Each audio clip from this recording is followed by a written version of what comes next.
Enhancing facial features with bed shape series లో ఇది day 3.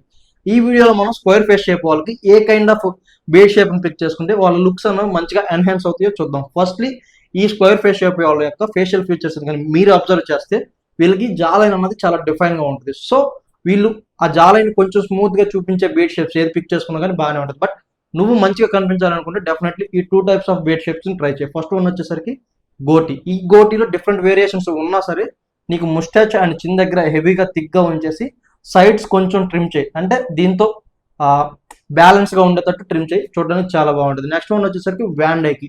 దీంట్లో కూడా డిఫరెంట్ వేరియేషన్స్ ఉంటాయి. బట్ నువ్వు ఏది పిక్ చేసుకోవాలి అంటే నీకు ఏదైతే ఒక న్యాచురల్ ఫీల్ ఇస్తుందో దాన్ని పిక్ చేసుకో.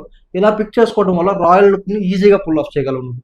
సో ఈ రెండిట్లో ఏది పిక్ చేసుకోవాలి అని చెప్పి నీకు కన్ఫ్యూజన్ ఉంటే నీ హెయిర్ యొక్క థిక్నెస్ ని బట్టి పిక్ చేసుకో. నీకు హెవీ థిక్నెస్ ఉంటే మాత్రం వ్యాండైకిని ప్రిఫర్ చేయి, చూడడానికి చాలా బాగుంటుంది. నీకు కొంచెం ప్యాచీగా ఉంటే మాత్రం గోటిని ప్రిఫర్ చేయి, ఎందుకంటే ఇది మేనేజ్ అయిపోతుంది. నీకు ఇటువంటి టిప్స్ కావాలంటే ఈ ఛానల్ సబ్స్క్రైబ్ చేసుకో.